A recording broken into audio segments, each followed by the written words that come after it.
Hello students, आप सभी का स्वागत करता हूं अपने यूट्यूब चैनल SCS एजुकेशन में। तो दोस्तों, हम लोग पिछले क्लास में भी जब हम लोग 8 बजे मिले थे तो उसमें हम लोग हिस्ट्री के ही क्वेश्चन आंसर को सेशन को देख रहे थे, मतलब इंपॉर्टेंट पॉइंट को जान रहे थे। वो है चैप्टर 4 भारत में राष्ट्रवाद। इसके हम लोग 2 पार्ट देख चुके हैं और ये हमारा आज का लास्ट पार्ट होगा आपके ये सिलेबस का, तो मतलब कि इस चैप्टर का। तो अगर आप हमारे चैनल पर पहली बार आए होंगे तो चैनल को सब्सक्राइब कर दीजिएगा, और अगर आप अभी ज्वाइन किए तो आप हमारे वीडियो को पूरे अंत तक देखिएगा ताकि आपसे एक भी क्वेश्चन आंसर ना छूटे। और मैं आप सभी को बताना चाहता हूं कि आज जो आपका सेशन है वो बहुत ही इंपॉर्टेंट है, क्योंकि आज के इस वीडियो से आपके चैप्टर जो आपका हिस्ट्री का 4th चैप्टर है भारत में राष्ट्रवाद, इसमें जो है जितने भी क्वेश्चन आंसर दिए गए थे सभी को आज इस वीडियो में इंक्लूड करके बता दिया गया है। तो वीडियो कुछ लॉन्ग हो सकता है, मतलब 20 मिनट के बदला 25 से 30 मिनट क्लास चल सकता है, तो इसमें आपको टेंशन लेने की जरूरत नहीं है। ये वीडियो 25 से 30 मिनट का हो सकता है, तो आप लोग अपने क्लास के लिए तैयार हो जाए। और आज के इस वीडियो से आपको आपके किताब के सारे क्वेश्चन बनने लगेंगे। अगर नहीं बनेंगे तो आप मुझे मैसेज करेंगे, लेकिन पहले आप हमारे इस क्लास को पूरे ज्वाइन करके इस वीडियो को पूरे अंत तक देख लेंगे। तो चलिए हम अपने सेशन को स्टार्ट करते हैं। तो वीडियो को लाइक भी कर दीजिएगा, और चैनल पर पहली बार आएगा तो चैनल को सब्सक्राइब भी कर दीजिएगा, और अपने सभी दोस्तों के साथ शेयर भी कीजिएगा। तो चलिए हम लोग अपने सेशन को स्टार्ट करते हैं। तो सबसे पहला जो आज हमारा टॉपिक होगा वो होगा सविनय अवज्ञा आंदोलन के परिणाम। ये क्वेश्चन भी आपके सिलेबस में होगा, क्वेश्चन में होगा। ये आपको अति लघु उत्तरीय क्वेश्चन में मिल जाएगा कि सविनय अवज्ञा आंदोलन के क्या सब परिणाम हुए थे। ये क्वेश्चन आप लोगों से आपके एग्जाम में पूछता है, तो आप लोग इस टॉपिक को अच्छे से क्लियर कर लेंगे कि सविनय अवज्ञा आंदोलन का आपका इसका क्या परिणाम हुआ था। पिछले क्लास में हम लोग इसके कारण पढ़े थे कि सविनय अवज्ञा आंदोलन के क्या सब कारण थे। आज इसके हम लोग जो है परिणाम को जान रहे हैं। तो सबसे पहला जो परिणाम हुआ, ये क्वेश्चन आप लोग ध्यान से रखेंगे। ये क्वेश्चन आपसे 3 नंबर या 5 नंबर में पूछ सकता है, तो आप लोग इस क्वेश्चन की तैयारी अच्छे से कर लेंगे। अगर ये क्वेश्चन 5 नंबर में पूछेगा तो आपको अपने 5 गो इसके पॉइंट लिखना है। अगर आपसे ये क्वेश्चन 2 नंबर में पूछता है तो कम से कम 3 से 4 लाइन पॉइंट लिखेंगे। 5 नंबर में पूछता तो ये 7-8 परिणाम लिखेंगे, मतलब सारा का सारा परिणाम लिख देंगे कि इस आंदोलन से क्या हुआ था। तो सबसे पहला जो परिणाम हुआ था वो आपको था, इस आंदोलन ने राष्ट्रीय आंदोलन को सामाजिक आधार पर विस्तार किया। आप लोग मेरे बातों को ध्यान से समझेंगे सभी स्टूडेंट। कल मैं पीडीएफ आप लोगों से शेयर नहीं कर पाया था, आज आपको पीडीएफ मिलेगा, तो सभी स्टूडेंट वीडियो को अंत तक बने रहेंगे, क्योंकि मैं वीडियो के बीच में कभी भी आपका अटेंडेंस ले लूंगा ताकि आप लोगों को इसका पीडीएफ दे सकूं। और इसका पार्ट 1, पार्ट 2 और पार्ट 3 तीनों लेक्चर का पीडीएफ आज ही आपको मिलेगा। तो इसके लिए आपको हमारे वीडियो इस क्लास को अंत तक देखना होगा, तो ही आपको पीडीएफ मिलेगा, क्योंकि मैं आपको अंत में ही या कभी बीच में ही आपका अटेंडेंस लूंगा और उसके आधार पर आपको इसका पीडीएफ दूंगा। और इस पीडीएफ में आपको सारा का सारा आपके बुक का क्वेश्चन बन जाएगा इस चैप्टर का। तो सविनय अवज्ञा आंदोलन के परिणाम क्या थे? इस आंदोलन ने राष्ट्रीय आंदोलन को क्या किया? सामाजिक आधार पर विस्तार किया। मतलब ये जो आंदोलन था सविनय अवज्ञा आंदोलन, ये आंदोलन सामाजिक आधार पर विस्तार किया। कैसे किया? ये जो है महिलाओं की भागीदारी, मजदूर वर्ग की भागीदारी, शहरी और ग्रामीण क्षेत्रों के निर्धन और अशिक्षित लोगों की भागीदारी को अंतर्गत देखा गया था। सेकंड जो इसका परिणाम वो हुआ, इस आंदोलन ने समाज के विभिन्न वर्ग, मतलब समाज में जितने भी वर्ग होते हैं उसका राजनीतिकरण कर दिया। मतलब इस आंदोलन से समाज के विभिन्न वर्गों का क्या हुआ? राजनीतिकरण हो गया, और समाज में नए वर्ग में अंग्रेज विरोधी भावनाएं व्याप्त हुई। सविनय अवज्ञा आंदोलन के बाद क्या हुई? सभी समाज में एक नई राजनीतिकरण हुआ और समाज में अंग्रेज विरोधी जो भावनाएं थी वो व्याप्त हुई, भड़काऊ हुई। अब थर्ड जो था वो हमारा जो है, इस आंदोलन में जो सविनय अवज्ञा आंदोलन था इसमें महिलाओं की भागीदारी विशेष महत्व रखती है। इस आंदोलन में महिलाओं की भागीदारी बहुत थी। पहली बार राष्ट्रीयकरण आंदोलन के अंतर्गत महिलाओं की प्रभावी भूमिका देखा गया, और इस आंदोलन में महिलाओं की भूमिका दूसरा पहलू है महिलाओं को सार्वजनिक जीवन में प्रवेश। चौथा था, इस आंदोलन के अंतर्गत आर्थिक बहिष्कार ने ब्रिटिश आर्थिक हितों को प्रभावित किया। ये जो आंदोलन हुआ था सविनय अवज्ञा आंदोलन, इसमें जो है आर्थिक बहिष्कार बहुत ज्यादा हुआ था। मतलब कि भारत में ब्रिटिश कपड़ों की आयात में गिरावट आई। ये जो आंदोलन हुआ इसके बाद भारत में जो है ब्रिटिश से जो मतलब अंग्रेज की तरफ से जो कपड़ा आती थी उसमें जो है गिरावट आई, और अन्य वस्तुओं पर क्या हुआ? आयात की प्रतिकूल रूप से प्रभावित हुआ। पांचवा था, इस आंदोलन के दौरान संगठन के नए तरीकों का इस्तेमाल हुआ जो कि पूर्व आंदोलन में नहीं था। इस आंदोलन में क्या हुआ? संगठन के नए तरीकों का इस्तेमाल हुआ जो कि इससे पहले जो हुआ था उस आंदोलन में नहीं था। इस आंदोलन के द्वारा क्या हुआ? वार सेना एवं मेजनी सेना का गठन हुआ। एक नया रूप प्रदान किया गया और इस समय प्रभात फेरी का आयोजन भी संगठनात्मक तरीकों से अंतर्गत विशेष महत्व रखता है और पत्र पत्रिका का भी संपादन लोगों ने किया। अब छठा जो कारण था वो था सविनय अवज्ञा आंदोलन में श्रमिक एवं कृषक आंदोलन को भी प्रभावित किया। सविनय अवज्ञा आंदोलन जो है ये श्रमिक और कृषक आंदोलन को भी प्रभावित किया। तो अभी तक हम 6 पॉइंट देखे हैं, ये सब सभी 6 सविनय अवज्ञा आंदोलन के परिणाम थे। 2 पॉइंट और बचे, उसका भी डिस्कस कर लेता हूँ। तो 2 जो और बचे आपका वो है आपके पहला, इस आंदोलन का एक मुख्य परिणाम ब्रिटिश सरकार के द्वारा 1935 में भारत शासन अधिनियम पारित किया जाना था। इस आंदोलन का मुख्य परिणाम क्या हुआ? ब्रिटिश सरकार द्वारा 1935 ईस्वी में भारत शासन अधिनियम पारित किया गया था और पहली बार ब्रिटिश सरकार ने कांग्रेस को समानता के आधार पर बातचीत की। और इस आंदोलन के बाद क्या हुआ? पहली बार ब्रिटिश सरकार ने कांग्रेस से समानता के आधार पर बातचीत की, मतलब उसके आधार पर बातचीत की समानता के आधार पर। तो ये था हमारा सविनय अवज्ञा आंदोलन के परिणाम। तो इस सभी को 8 क्वेश्चन को, इस 8 टॉपिक को, परिणाम को आप लोग अच्छे से याद कर लेंगे। अगर 5 नंबर में पूछा तो आप लोग इस 8 परिणाम को लिखेंगे और 2 नंबर या 3 नंबर में पूछा तो आप लोग इसके 4 परिणाम को, जो आपको अच्छा लगा 4 परिणाम आप लोग उसको लिखेंगे। तो ये था हमारा सविनय अवज्ञा आंदोलन के परिणाम। अब अपने हम बुक के नेक्स्ट क्वेश्चन की ओर बढ़ते, जो कि बुक में नेक्स्ट क्वेश्चन है जो छूट गया था। अब हम लोग टॉपिक जो हमारा आज का नेक्स्ट टॉपिक है वो है चंपारण सत्याग्रह। अब हमारा नेक्स्ट टॉपिक है आज का चंपारण सत्याग्रह। तो हम लोग नेक्स्ट टॉपिक को देखते हैं, चंपारण सत्याग्रह क्या होता है। आपसे एग्जाम में पूछता है ये क्वेश्चन, आप लोग ध्यान से रखेंगे। ये क्वेश्चन आपको 2 नंबर में पूछता है, चंपारण सत्याग्रह का संक्षिप्त विवरण दे। ये आपका अति लघु उत्तरीय प्रश्न के 5 नंबर क्वेश्चन में भी है, चंपारण सत्याग्रह का संक्षिप्त विवरण दे। तो हम लोग इसके विवरण को समझते हैं। चंपारण सत्याग्रह का संक्षिप्त विवरण क्या हो सकता है? अगर पूछा तो आप लोग क्या लिखेंगे? चंपारण सत्याग्रह आखिर क्या था? तो गांधी जी के नेतृत्व में बिहार के चंपारण जिले में, मतलब क्या नाम था उसका? बिहार के चंपारण जिले में, तो बिहार नहीं यहाँ होगा, बिहार के चंपारण जिले में, यहाँ बिहार लिखा गया, यहाँ बिहार होगा। गांधी जी के नेतृत्व में बिहार के चंपारण जिले में सन 1917 ईस्वी में, कब? ईस्वी को आप लोग याद रखेंगे और हिस्ट्री में आप लोग खास करके ईस्वी को याद रखेंगे। सभी स्टूडेंट, जितने भी स्टूडेंट क्लास कर रहे हैं वो यहाँ ध्यान देंगे कि आप लोग सारे के सारे ईस्वी को रखेंगे, या तो सारे के सारे ईस्वी से ही आपके ऑब्जेक्टिव क्वेश्चन पूछे जाते हैं, तो आप लोग ईस्वी को अच्छे से याद रखेंगे। तो गांधी जी के नेतृत्व में बिहार के चंपारण जिले में सन 1917 ईस्वी में एक सत्याग्रह हुआ, जिसे हम लोग चंपारण सत्याग्रह के नाम से जानते हैं। ये आपके इस क्वेश्चन का आंसर है, चंपारण सत्याग्रह के संक्षिप्त विवरण दे। तो आप लोग इसमें इतना लिखेंगे, गांधी जी के नेतृत्व में बिहार के चंपारण जिले में सन 1917 ईस्वी में एक सत्याग्रह हुआ, जिसे हम लोग चंपारण सत्याग्रह के नाम से जानते हैं। चंपारण सत्याग्रह का जो मुख्य उद्देश्य था वो किसानों की दुर्दशा का दूर करना था। ये जो चंपारण आंदोलन हुआ था, इसका मुख्य उद्देश्य क्या था? किसानों की दुर्दशा को दूर करना। और यह आंदोलन न केवल ब्रिटिश हुकूमत द्वारा नील की खेती के फरमान को रद्द करने में सफल हुआ। ये जो आंदोलन हुआ चंपारण सत्याग्रह, वो मुख्य उद्देश्य किसानों की दुर्दशा को दूर करना था। और इस आंदोलन ने क्या किया? केवल ब्रिटिश हुकूमत द्वारा नील की खेती के फरमान को, ब्रिटिश हुकूमत जो था नील की खेती उस पर का फरमान को रद्द करना पड़ा। मतलब नील की खेती क्या थी, जहाँ पर टॉपिक मिलता है। तो नील की खेती में होता था कि क्या जनरली कि जिसमें किसानों को अपनी भूमि का, ब्रिटिश सरकार ने ऐसा रूल निकाल दिया था कि किसानों को अपनी भूमि का 3/20 हिस्सा पर नील की खेती करनी होगी और होती थी। मतलब कि आधे से ज्यादा हिस्से पर उसको नील की ही खेती उसकी करना मजबूरी हो जाती थी, जितने भी आदमी की खेती होते थे। तो और इसी का जो विरोध में हुआ चंपारण सत्याग्रह आंदोलन, जो बिहार के चंपारण जिले में 1917 ईस्वी में हुआ था। और ये जो मेनली फोकस क्या किया था? तो किसानों की दुर्दशा को दूर करने के लिए।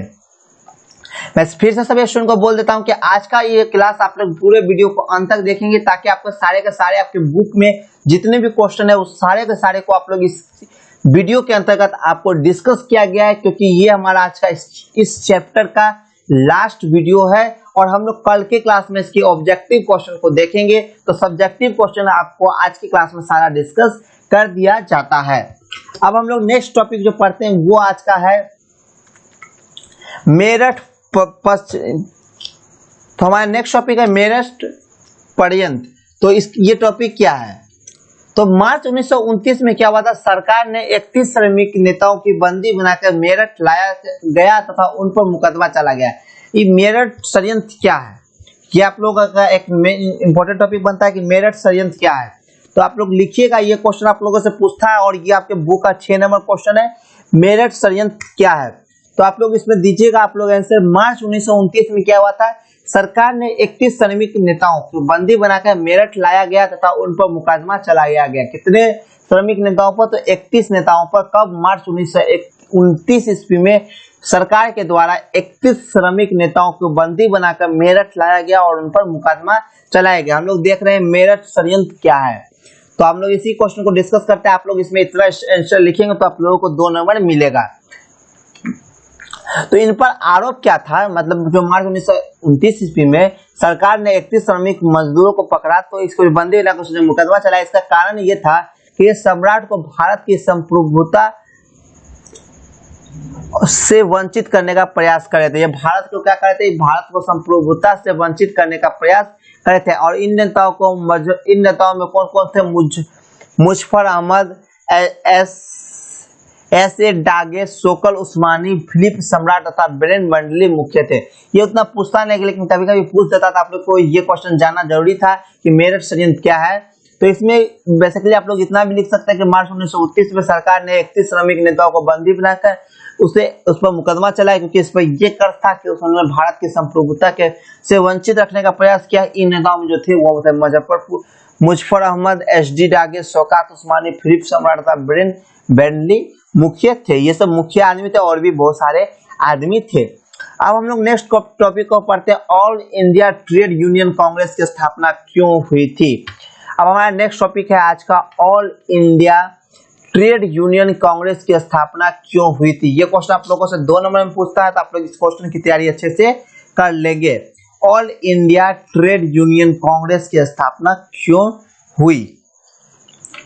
तो चलिए हम लोग इस टॉपिक को डिस्कस करते हैं। All India trade union Congress की स्थापना क्यों हुई थी। तो ये क्वेश्चन जब आपसे एग्जाम में पूछेगा वो है 2 नंबर में, ऑल इंडिया ट्रेड यूनियन की कांग्रेस की स्थापना क्यों हुई थी। कभी कभी ये क्वेश्चन 3 नंबर में पूछता है और कभी कभी ये क्वेश्चन 5 नंबर में भी पूछ सकता है, लेकिन पूछता नहीं है, पूछ सकता है। तो मैं इसको अधिकतर जो चांस दिया हूँ, अधिकतर जो प्रायोरिटी दिया हूँ वो है 2 और 3। All India trade union Congress की स्थापना क्यों हुई थी। तो इसका जो बेसिकली कॉन्सेप्ट है वो ये है कि भारतीय राष्ट्रीय कांग्रेस द्वारा सन 1920 ईस्वी में लीग ऑफ नेशंस, नाम क्या है आप लोगों नाम अच्छे से याद रखेंगे,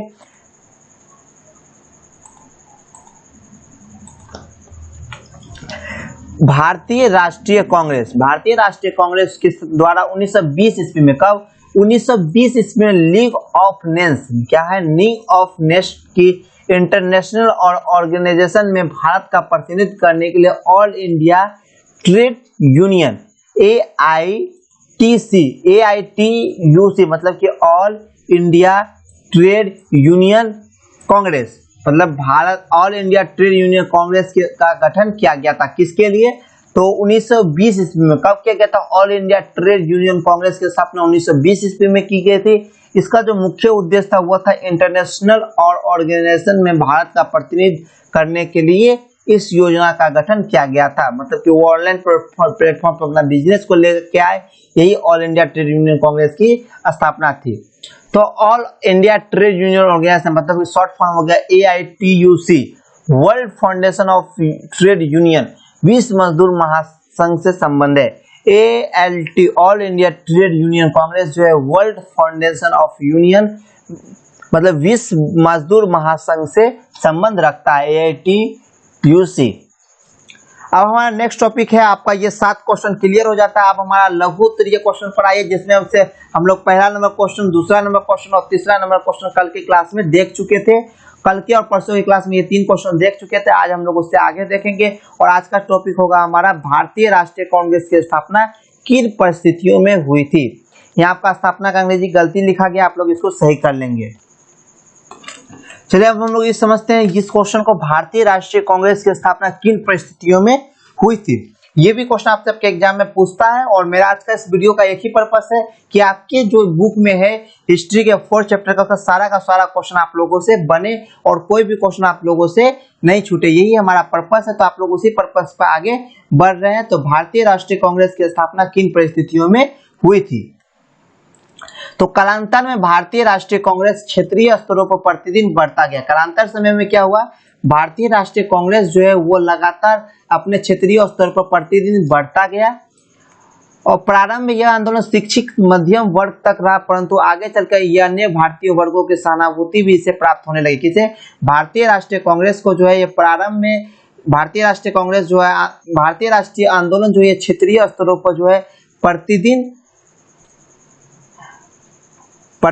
आगे बढ़ता रहा, प्रतिदिन बढ़ता गया। और यह परंतु आगे चलकर अन्य भारतीय वर्गों की भी सहानुभूति इसे प्राप्त होने लगी। यह आंदोलन परिस्थिति में 1818 ईस्वी में भारतीय राष्ट्रीय कांग्रेस की स्थापना हुई। ये जो है किन परिस्थितियों में हुई थी? ये केवल कालांतर में भारतीय राष्ट्रीय आंदोलन जो है क्षेत्रीय स्तरों पर प्रतिदिन क्या हुआ, बढ़ता जा रहा था। और यह आंदोलन शिक्षित मध्यम वर्गों तक रहा, परंतु आगे चल के जो अन्य जो इस आंदोलन को जो सहानुभूति प्राप्त होने लगी। और यह आंदोलन के परिस्थिति में इस आंदोलन जो लगातार आंदोलन बढ़ते जा रहा था, इसी आंदोलन के परिस्थिति में 1818 ईस्वी में भारतीय राष्ट्रीय कांग्रेस की स्थापना हुई। कब हुई थी? 1818 ईस्वी में भारतीय राष्ट्रीय कांग्रेस की स्थापना हुई थी। तो अगर आपसे पूछेगा तो भारतीय राष्ट्रीय कांग्रेस की स्थापना किन परिस्थितियों में हुई थी, तो आप लोग बताइएगा कि यह जो है अनेक आंदोलनकारी परिस्थितियों में हुई थी। कौन कौन आंदोलन की परिस्थिति में हुई थी, आप इस दोनों आंदोलन को लिख देंगे। तो आपको ये क्वेश्चन 2 नंबर में पूछता है, तो 2 नंबर, ये क्वेश्चन 2 नंबर में पूछता है तो आपको 2 नंबर में 2 नंबर मिल जाएगा। तो ये सारे स्टूडेंट इस क्वेश्चन की तैयारी अच्छे से कर लेंगे। अब हम अपने नेक्स्ट टॉपिक की और नेक्स्ट क्वेश्चन की ओर बढ़ते हैं। नेक्स्ट क्वेश्चन हमारा है बिहार में किसान आंदोलन पर टिप्पणी लिखे। 2 क्वेश्चन हमारा और बचा है, तो 2 क्वेश्चन हम लोग और डिस्कस करते हैं। उसके बाद हमारा ये लाइव सेशन आज का इन हो जाएगा। और जो स्टूडेंट अंत तक देखेंगे उसी को इसका पीडीएफ मिलेगा, कि हम लोग अंत में इसका अटेंडेंस लेंगे। 2 क्वेश्चन हम लोगों को और बच चुका है, तो कम से कम हमें 5 मिनट और लगेगा। तो उतने देर में जो है 5 मिनट के बाद मैं आप सभी का अटेंडेंस लूंगा, तो आप लोगों को इसका पीडीएफ भेजूंगा। और साथ में मैं सभी स्टूडेंट को ये भी कहना चाहता हूँ कि आप लोग हमारे 3 बजे को भी सेशन को ज्वाइन करें और आप लोग ज्यादा से ज्यादा स्टूडेंट को जुड़े। और मैं ये भी कहता हूँ कि आप लोग को मैं इस बुक का पीडीएफ आज शेयर कर दूंगा। आप लोग इस बुक को पढ़ाई करके इस चैप्टर के सारे इंपॉर्टेंट, मतलब कि मैंने जो है जो बुक में छोड़ा आपका जो टॉपिक को मैंने डिस्कस नहीं किया था, वो आपको भारतीय राजनीतिक दल पेज नंबर 91, आप लोग पेज नंबर नोट कर लेंगे। पेज नंबर 91 के बाद जितने भी इसमें क्वेश्चन रहेंगे उसकी तैयारी आप लोग अपने से कर लेंगे, क्योंकि उसके बाद मैंने सिर्फ उसका एक ब्रीफ डिस्कस किया है आप लोगों से। जो उसमें क्वेश्चन पूछा गया था, मैंने उसके टॉपिक को डिस्कस नहीं किया था। तो आप लोग जो है भारतीय राजनीतिक दल मतलब पेज नंबर 91 से लेके आप लोगों का जो चैप्टर है पेज नंबर 91 से लेके पेज नंबर 98 तक आप लोग अपने से पढ़ लेंगे। इसका पीडीएफ आज मैं आपको आपके ग्रुप में अभी शेयर कर ही देता हूँ किस क्लास एंड होने के बाद। तो आप लोग इस पीडीएफ को एक बार अपने से पढ़ लेंगे। तो हम लोग अपने नेक्स्ट क्वेश्चन की ओर बढ़ते हैं। नेक्स्ट क्वेश्चन हमारा है बिहार के विकास किसान आंदोलन पर एक टिप्पणी लिखे। तो ये क्वेश्चन आप लोगों से पूछता है आपके एग्जाम में, तो इस क्वेश्चन की भी तैयारी अच्छे से कर लेंगे। ये क्वेश्चन आप लोगों से 5 नंबर में कभी कभी पूछता है और कभी कभी 3 नंबर में भी पूछ देता, तो आप इस दोनों नंबर के लिए तैयार रहेंगे। तो बिहार में किसान आंदोलन पर टिप्पणी। तो 1920 के दशक में क्या हुआ, किसानों ने अपने को वर्गीय संगठनों तथा राजनीतिक दलों के रूप में संगठित करना आरंभ किया। किसान ने कब? 1920 में किसान ने अपने वर्गीय संगठनों तथा राजनीतिक दलों के रूप में संगठित करना आरंभ किया।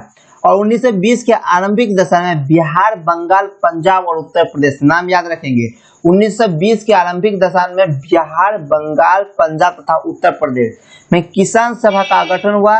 और बिहार में 1922-23 में मुंगेर में शाह मोहम्मद जुबैर की अध्यक्षता में किसान सभा की स्थापना हुई थी। कब? मुंबई में, बिहार में 1922-23 में मुंगेर के शाह मोहम्मद जुबैर की अध्यक्षता में किसान सभा की स्थापना की गई थी। किसके नेतृत्व में? तो शाह मोहम्मद जुबैर की अध्यक्षता में कब की गई थी? तो 1922-23 में की गई थी। और 1936 में बिहार स्वयं ज्योति हुई भूमि के विरुद्ध आंदोलन शुरू हो गया। मतलब बिहार के लोगों का कहना था कि हम लोग स्वयं बोएंगे और उसका उत्पादन करेंगे, लेकिन कांग्रेस ऐसा नहीं चाहता था। तो 1936 में बिहार में स्वयं ज्योति हुई भूमि के विरुद्ध आंदोलन शुरू हुआ, जिसे कांग्रेस 1970 के फैजूपुर अधिवेशन में मुख्य मांग से जोड़ा गया। जिसे कब कांग्रेस ने जो अधिवेशन दिया था 1937 में, उसमें जो है इस फेजोपुर अधिवेशन की मुख्य मांग को भी जोड़ा गया था। अब हमारा आज का लास्ट टॉपिक है वो है स्वराज पार्टी की स्थापना एवं उद्देश्य। देखिए आप लोग अपने बुक की ओर देख रहे होंगे तो बुक का आपका सारा क्वेश्चन का डिस्कसिंग हो चुका है, शॉर्ट आंसर क्वेश्चन का और लॉन्ग आंसर क्वेश्चन का, और अति जो लघु उत्तरीय प्रश्न है उसका भी हम लोग 4 क्वेश्चन का अभी तक में डिस्कस कर चुके हैं। 5वां क्वेश्चन हम लोग डिस्कस कर रहे हैं। तो स्वराज पार्टी का स्थापना एवं उद्देश्य की विवेचना करें। तो स्वराज पार्टी महात्मा गांधी द्वारा अचानक असहयोग आंदोलन स्थगित कर दिए जाने से कांग्रेस का एक वर्ग जो है घोर निराशा था। मतलब असहयोग आंदोलन जो चलाया जा रहा था इसमें बहुत सारे हिंसा होने लगे, जिसके कारण क्या हुआ, महात्मा गांधी ने अपने आप को सरेंडर कर दिया और जो है वो अपने और इस आंदोलन को भी बंद कर दिया। लेकिन इससे जो है कांग्रेस के एक घराने में घोर निराशा हुई और इसमें बहुत सारे असंतोषजनक फैला गया। और 1922 में कांग्रेस का गया अधिवेशन में काउंसिल में प्रवेश मतदान हुआ, जिसमें परिवर्तनशील पराजित हुआ। मतलब कि 1922 में क्या हुआ, कांग्रेस ने गया अधिवेशन काउंसिल में जो है प्रवेश पालन हुआ, प्रवेश पर मतदान हुआ और जो है इसमें परिवर्तनशील पराजित हुआ। और उसके बाद 1923 ईस्वी में देशबंधु चित्तरंजन दास और मोतीलाल नेहरू ने इलाहाबाद में स्वराज पार्टी की स्थापना की। कब? 1923 ईस्वी में कौन कौन? देशबंधु चित्तरंजन दास और मोतीलाल नेहरू ने इलाहाबाद स्वराज पार्टी की स्थापना की। इसका उद्देश्य जो था वह स्वराज की ही प्राप्ति था, जिसे विदेशी मुद्रा का बहिष्कार करने का निर्णय लिया गया। ये जो हमारा किया गया स्वराज पार्टी की स्थापना, इसे बहिष्कृत मुद्रा को जो है रोकने के लिए, बहिष्कार करने के लिए इसका अधिक यूज हुआ था। तो ये था हमारा स्वराज पार्टी की स्थापना एवं उद्देश्य की विवेचना करें। आप लोगों को मैं इसका पीडीएफ अभी जस्ट ग्रुप में शेयर कर देता हूं, तो आप लोग इसका पीडीएफ देख के इसकी तैयारी कर लेंगे। और मैं सभी स्टूडेंट को कहना चाहता हूं कि जितने स्टूडेंट हमारे अभी तक क्लास किए हैं, तो जितने स्टूडेंट अभी क्लास को कर रहे हैं, इस क्लास को अटेंड कर रहे हैं, वो अपना पहले अटेंडेंस बना देंगे। सभी स्टूडेंट का मैं वेट कर रहा हूँ। सभी स्टूडेंट अपना अपना अभी अटेंडेंस बना देंगे ताकि मैं इसका पीडीएफ आप लोगों से दे सकूं। आज हमारा ये लास्ट क्लास था इस चैप्टर का, तो आप लोग इसके लिए सभी स्टूडेंट कमेंट कर दें नीचे कमेंट बॉक्स में, जितने भी स्टूडेंट क्लास कर रहे हैं, तो ही आपको इसका पीडीएफ दिया जाएगा। इसको हम लोग अपने डाटाबेस से मिलाएंगे कि स्टूडेंट क्लास किए थे। तो आप लोग अपना अपना कमेंट जल्दी से करें। अब हम लोग जो नेक्स्ट क्लास में डिस्कस करेंगे वो है आपको ऑब्जेक्टिव क्वेश्चन एंड आंसर, जो हम लोग रोज 8 PM में देखते हैं। मतलब रोज हम अभी के समय में देखते हैं, लेकिन हम लोग जो है पर मतलब कल जो है आपको जो सैटरडे को आप लोग इसका क्वेश्चन का आंसर देखेंगे, जो हम लोग आपको देखेंगे 6:30 PM में। और कल हमारा जो है उससे पहले संस्कृत का टेस्ट है 3 PM में, तो आप लोग संस्कृत के भी टेस्ट को ज्वाइन कर लेंगे। तो सभी स्टूडेंट अपना अपना अटेंडेंस बना दिए हैं। मैं आशा करता हूँ कि कोई स्टूडेंट अब नहीं बचे, क्योंकि मैं पीडीएफ जो आपको दूंगा वो इसी के अनुसार दूंगा। तो आप सभी इस वीडियो को लाइक भी कर दीजिए और अपने दोस्तों के साथ शेयर कीजिए, और नीचे कमेंट बॉक्स में कमेंट भी कीजिए ताकि आपके सारे दोस्त भी जान सके। तो मिलते हैं एक नए वीडियो के साथ, तब तक के लिए बाय।